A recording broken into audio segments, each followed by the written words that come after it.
Bien, gracias, son las 9 de la mañana con 26 minutos, gracias además por seguir con nosotros, le hemos dado seguimiento a través de este espacio informativo a lo que significa, me parece a mí, salvo su mejor opinión, una de las instancias más importantes que tienen que trabajar del lado de los ciudadanos en la defensa de los derechos, en la justicia que muchos ciudadanos reclaman, piden o que no saben cómo hacer ante una serie de cosas o de situaciones que de repente ocurren, sobre todo con las administraciones o con los gobiernos municipales, estatales y federales. Y que para eso existe la Defensoría de los Derechos Humanos, para precisamente pues defender estas causas que son de mucha gente que no sabe hablar, que no sabe leer, que no tiene manera de llegar a las ciudades, que no conoce a nadie, que no es pariente, primo de absolutamente nadie en el poder y que hoy por hoy pues está en este proceso precisamente de renovación de lo que sería la Defensoría de los Derechos Humanos. Saludo con mucho gusto y muchas gracias al doctor Sergio Arellano Rabiela. Él es académico, es catedrático, es abogado de formación,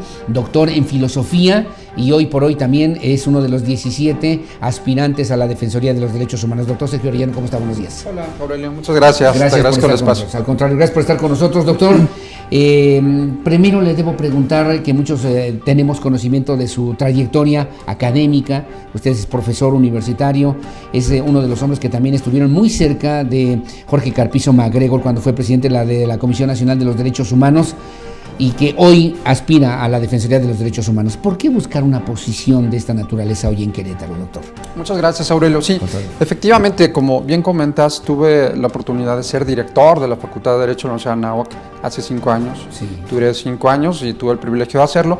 Y he estado vinculado a los derechos humanos, tanto en la parte académica, profesional, de investigación. Llevo 25 años en esto, creo que algo de experiencia puedo llegar a tener. Efectivamente, te comento rápidamente una anécdota. El licenciado Ignacio Morales Lechuga, que fue Procurador General de la República y embajador de México en Francia, constituyó conjuntamente con Carpizo, el doctor Jorge Carpizo, los primeros indicios de la Comisión Nacional de los Derechos Humanos en México en la época de Carlos Salinas de Gortari, donde se buscaba gente que pues, fuera sensible a los problemas que se daban a nivel nacional. No habían comisiones estatales. Sí, en un México que parecía imposible, por lo menos una postura de esa naturaleza, doctor. Sí, porque era una institución que finalmente iba a señalar aquellas áreas de oportunidad que tuvieran los poderes constituidos. Entonces, en ese entonces, la verdad, trabajar de cerca con el jurista más importante en materia de derecho constitucional, ex rector de la UNAM, y bueno, el primer ombudsman, para mí fue una experiencia muy interesante. Marcó mi vida, la verdad es que marcó mi vida. Te estoy hablando del secretario de Gobernación también. Secretario de Gobernación, embajador también de México en Francia, en fin, un señor muy admirado por mí. Y en este sentido, te comento rápidamente, tuve el primer caso que me marcó la vida, que inclusive me generó publicar un libro que se llama Derechos Humanos y Daño Moral en la Procuración de Justicia, en ediciones Delma. Rápidamente, un caso donde me pasan una persona que fue acusada por violación por su pareja sentimental. Después de haber tenido cópula, se enojan, la mujer va, lo denuncia, al señor lo detienen, lo fichan, lo internan en un centro de reclusión por 1 año. Cuando la Corte Penal Internacional dice que hoy día la privación ilegal de la libertad es la tortura de este siglo, o sea, al señor lo torturaron. Sí, claro. Y pareciera un caso finalmente sin ninguna posibilidad de ayuda, llega a la Comisión Nacional de los Derechos Humanos, me toca analizar ese expediente, y para que se diera esta causal de violación hay 2 factores fundamentales. 1, la cópula, que sí existió, y 2, la violencia, ya sea física o psicológica. Curiosamente nunca se demostró la violencia. Por lo tanto, si no hay violencia, no hay delito. Si no hay delito, el señor jamás debió haber sido privado de su libertad.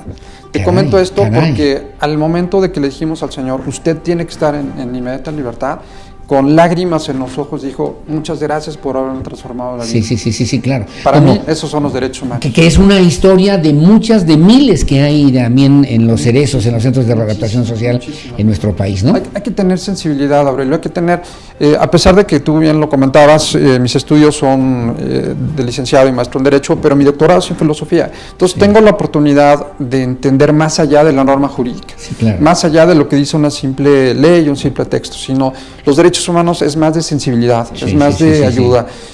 hay que hacer algo por los grupos vulnerables. Yo no soy político, entonces no sé si eso sea bueno o malo. Sí. No milita, eso es malo, no milita en un partido político, no tiene un interés de decir aquí, acá, nada, de desprestigiar o de quitar o de señalar o de imponer situaciones que no tienen nada que ver con los derechos humanos. Por supuesto que no. Ahora, un factor fundamental, la gente tiene una idea equivocada, que creo que vale la pena aclarar.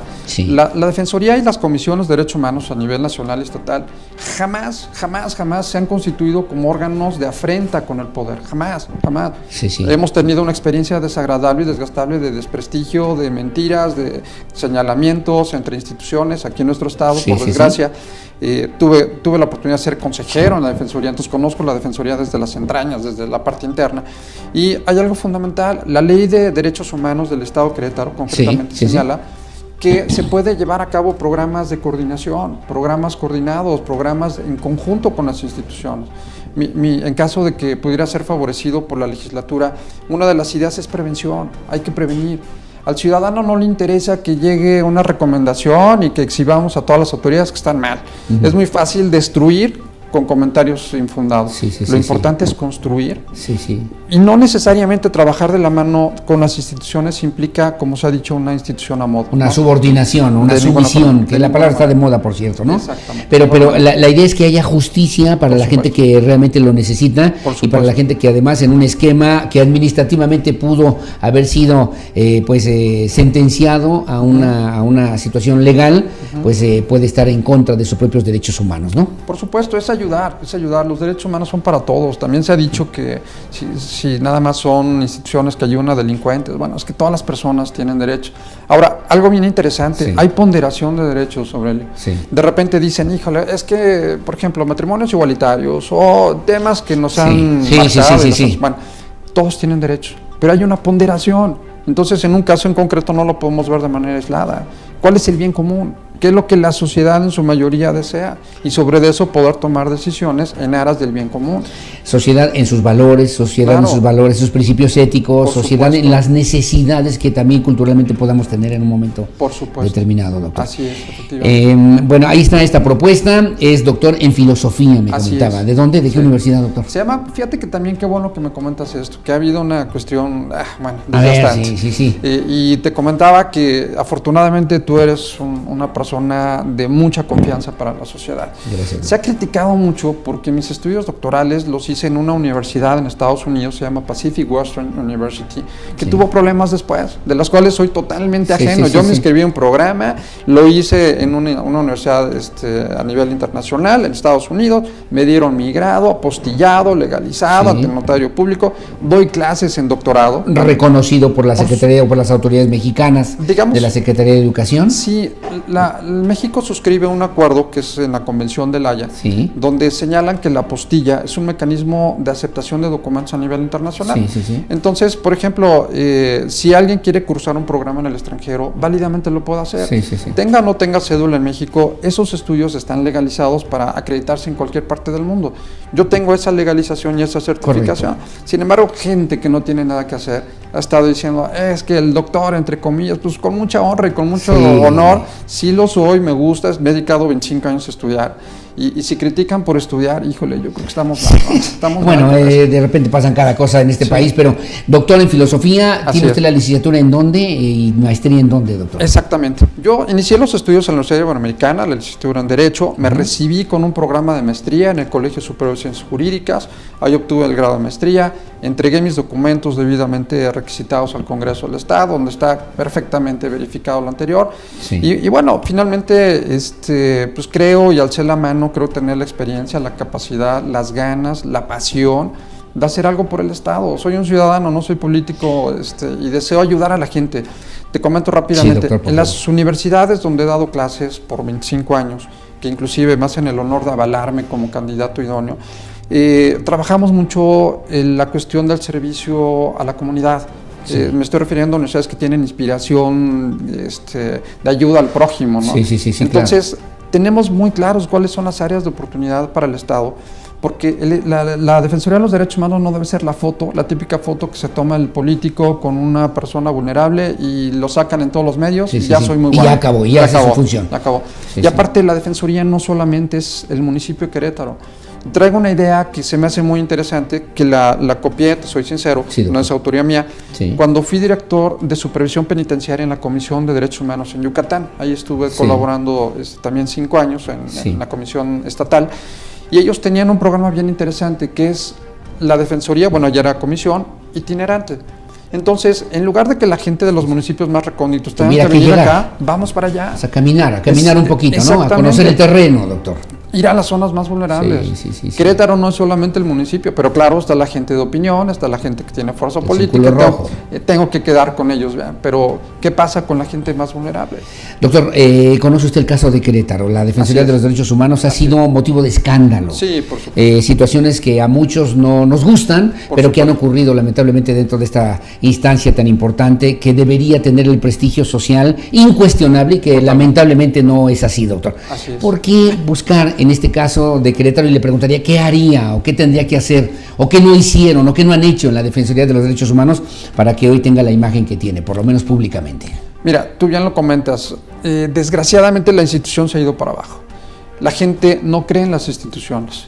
Y mucho menos si yo llego a la Defensoría y me canalizan o me dicen que no pueden hacer nada. Y la cuestión de la recomendación que te comentaba, al ciudadano no le interesa una recomendación de su caso y que salga públicamente. Hay que ayudarlo, hay que prevenir. Entonces, regreso al tema, credibilidad en la institución. Primero. Segundo punto, abrir las puertas a todas las personas. Enseñar qué son los derechos humanos, que sepan la sensibilidad de que todas las personas tenemos acceso a esto, y acompañar y llevar de la mano a todos los ciudadanos para que las instituciones cumplan con su deber. La Defensoría no es un tribunal, como se ha generado, que se litigue todo, no es un tribunal, no es un cuarto poder. La Defensoría no es un juzgado. Por supuesto que no. La Defensoría es un mecanismo, de hecho sale desde una figura escandinava del ombudsman, que significa defensor del pueblo, ¿no? Que tiene una solvencia y una garantía moral y social que permita que el pueblo pueda llegar con él como experto en derechos humanos para decirle, oye, ¿qué hago? Bueno, lo que puedes hacer es esto y te acompaño, si es que hay que acompañarlo con las instituciones correspondientes para que hagan lo propio. Entonces, es trabajar de la mano, no criticar. No subordinarse a las necesidades, a las exigencias, porque yo también entiendo que una Defensoría de los Derechos Humanos de repente se vuelve incómoda por alguna situación. Hay 6 recomendaciones, hoy leía y daba a conocer justamente una conferencia de prensa que dio en la Ciudad de México el todavía ombudsman en Querétaro, el doctor Miguel Nava Alvarado, donde señala que hay al menos 6 recomendaciones que no ha habido ninguna sanción, acusando de impunidad, acusando de que pues no le hacen caso realmente a la Defensoría de los Derechos Humanos. ¿Qué habría que hacer para que realmente los gobernantes le hicieran caso a los derechos humanos? Mira, se ha cuestionado mucho si la recomendación puede tener un carácter coercitivo. Que no sea solamente un mero señalamiento. Su nombre le indica, oye, gobierno, te recomiendo que hagas esto. Por supuesto que el gobierno tendrá, con los esquemas que correspondan, determinar si procede o no una recomendación. No necesariamente es imperativo. Recomendar es, oye, te sugiero que hagas esto. Yo creo que el canal de comunicación se rompió. Creo que fue una etapa de afrenta, de desencuentros, de protagonismos, que impidió que las instituciones pudieran trabajar de la mano. ¿Qué hay que hacer? Yo creo que la recomendación es el último recurso. El último, en el cual, oye, autoridad, yo te he señalado que debemos hacer esto y no cumples. Aquí están los elementos, las evidencias, ¿por qué te lo estoy solicitando? Y si la autoridad de plano dice la verdad es que dudo mucho, dudo por haber sido consejero, dudo mucho que tengan el sustento que se está comentando públicamente, porque ahorita es una etapa de desprestigios. Entonces, obviamente la idea es, pues bueno, soy la víctima del sistema, soy el incómodo, cuando en realidad no se trata de personas. Las instituciones no es una persona, ¿no? Las instituciones es una filosofía que se debe cumplir. Claro. Y en este caso la recomendación, creo yo, es el último recurso, y tratar de buscar que realmente se le satisfaga el interés al ciudadano, que inclusive la recomendación no es el mecanismo idóneo. Y me llamaba la atención porque usted decía, en este caminar, en este desarrollo institucional, pensando en la Defensoría de los Derechos Humanos, hay que pensar en este desarrollo, en este caminar de los ciudadanos, doctor, en primera instancia, por lo menos, ¿no? Realmente los ciudadanos es el centro de la atención. Se ha generado, vuelvo a lo mismo, protagonismos, egos, pleitos entre instituciones. El dinero se lo gastan en cosas que, bueno, la verdad es que habría hasta que ver con lupa que realmente se hagan programas en favor de la comunidad, que se vean resultados, que se hagan convenios, y fíjate que también eso es muy triste. Se dice que se hacen convenios con todo el mundo, pero es la firma y el papel. Sí, no sirven para nada. En la ejecución... Son letra muerta. Es la firma, la foto, y decir, oye, firmé un convenio. Bueno, ¿y qué resultados hay? ¿Qué se ha hecho? ¿Qué se ha avanzado? ¿Cómo se ha generado una institución con programas reales? Se tiene gente contratada que no tiene por qué estar allí, no tiene experiencia en derechos humanos. Sí. Se despidieron agentes con muchísima experiencia. Bueno, ¿cuál es el criterio? Sí, claro. Cuando deben de ser los que deben de conocer de derechos humanos, no gente improvisada. Sí, claro, que no haya una verdadera, por lo menos, consistencia institucional para poder llevar a cabo ese tipo de determinación. ¿Qué tiene aquí o qué es esto? ¿O qué son estos papeles? ¿Qué es esto? Bueno, gracias, Aurelio. Fíjate que sí quisiera aprovechar tu espacio y agradecerte la invitación. Como siempre. Porque, muchas gracias. Aquí, ahorita estamos en la etapa, como tú sabes, de postulación. El Congreso deberá de elegir al candidato más idóneo, que aprovecho para felicitar a todos. La verdad, todos merecen mi respeto y que gane la persona que tenga el mejor perfil.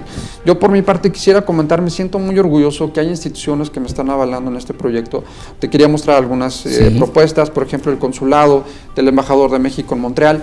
Alguien que me está ayudando, y la verdad para mí es un honor, es la postulación y el aval del doctor José Luis Sobranes Fernández, quien a pesar de ser ahorita investigador del Instituto de Investigaciones Jurídicas de la UNAM, fue uno de los mejores ombudsmen a nivel nacional. Fue mi maestro, una relación muy cercana, por cierto, con Querétaro. Exactamente. Con Querétaro. Exactamente, queretana. Tuve la oportunidad de ser consejero en la Comisión de Arbitraje Médico, conociendo el aspecto que me avala la comisión, como exconsejero y experto en el derecho de salud, derecho humano a la salud. La Universidad de Anáhuac, tengo una carta del rector de la Universidad de Anáhuac, de Luis Alverde, donde precisamente menciona la colaboración cercana que tuvimos en la dirección de la facultad, y que ahorita pues tenemos una excelente comunicación del Tecnológico Monterrey. Luis Alverde, el actual rector de la Universidad de Anáhuac. Síganme, ¿no? Pues mire, es que son papelitos, para muchos son papeles como, a ver, consígueme este papelito. Es un honor, verdaderamente. Fíjate, el Instituto de Investigaciones Jurídicas de la UNAM es una institución de prestigio a nivel mundial. Serias. El Tecnológico de Monterrey, la Universidad Autónoma Metropolitana, la Facultad de Derecho, aquí hay una carta de Ricardo Ugal, del director de la Facultad de Derecho de la UAC, Universidad Autónoma de Querétaro, del Centro de Posgrado de UNIVA, de la Universidad Católica, de la Universidad Marista. ¿Dónde da clases también usted? Donde soy catedrático. Actualmente estoy vigente ahorita en la Universidad del Valle de México, en Campus Juriquilla, en UNIVA, Querétaro, en la Facultad de Derecho de la Universidad Marista, en la parte de posgrado en la UAC, estoy dando clases en UNICEBA, en el doctorado, que tiene sede Querétaro, México, y en la red de Universidades Anáhuac. Estoy todavía, esa es de la organización de personas sordas en el estado, y la diócesis de Querétaro, que finalmente hay varios que han sido mis alumnos, inclusive gente que se ha dedicado al apostolado y gente que está metido en el ámbito de los derechos humanos. Y además así lo dice claramente, por lo menos en esta última que me quedo aquí de la diócesis de Querétaro. Por ese motivo le apoyo en su postulación a presidente de la Defensoría de los Derechos Humanos, sin otro particular, y lo firma Jaime Gutiérrez Jiménez, presidente de la Comisión Diocesana para la Familia, Juventud, Laicos y Vida, asesor de la Dimensión Diocesana de la Familia. Tan solo en estos que yo lo veía al doctor, decía, bueno, pues estas cosas son importantes, no solamente para que la gente sepa qué perfiles hay, quiénes están de nosotros, que no se dejen guiar por críticas absurdas de gente. Yo nunca he sido político, pero me da risa de repente cómo están sacando que si reprobaste matemáticas 4 y ese es el tema. Cuando deben decir, bueno, tiene experiencia, hay gente que lo avala, conoce la materia, las ganas, el interés, la pasión. Y yo le agregaría algunos otros ingredientes que también usted comentaba. Primero, un hombre probo, un hombre honesto, un hombre transparente, un hombre que puede de alguna manera también demostrar que ha tenido una forma de vida honesta, y al mismo tiempo que tiene credibilidad social para poder hacer o realizar una función tan importante como es esta Defensoría de los Derechos Humanos en Querétaro. Finalmente le tengo que preguntar, ¿cómo sería, si usted fuera presidente, y son dos preguntas, ¿cómo sería la Defensoría de los Derechos Humanos en caso de que usted ya fuera de presidente o el ombudsman en Querétaro? Y segundo, ¿qué haría con las personas que tienen alguna discapacidad, y qué piensa usted del tema del aborto como un tema socialmente también importante, relevante para los mexicanos y para los queretanos, doctor? Perfecto. ¿Qué haría de la Defensoría? Ser un organismo de credibilidad, participando mano a mano con la sociedad y las instituciones, con un esquema de educación que la gente sepa qué son los derechos humanos, un esquema, bajarlo inclusive a nivel política pública, con la Secretaría de Educación Pública, para que vean realmente cuál es el ámbito, ser una institución de credibilidad, de prevención y de servicio a la ciudadanía en el sentido lato de la palabra. Con las personas que tienen alguna discapacidad, creo que hay que fortalecer las habilidades que tienen. Hay un video en YouTube, no sé si lo han visto, de la historia de Tony Meléndez. No lo conozco. Se lo recomiendo mucho, Tony Meléndez, una persona que tiene una discapacidad.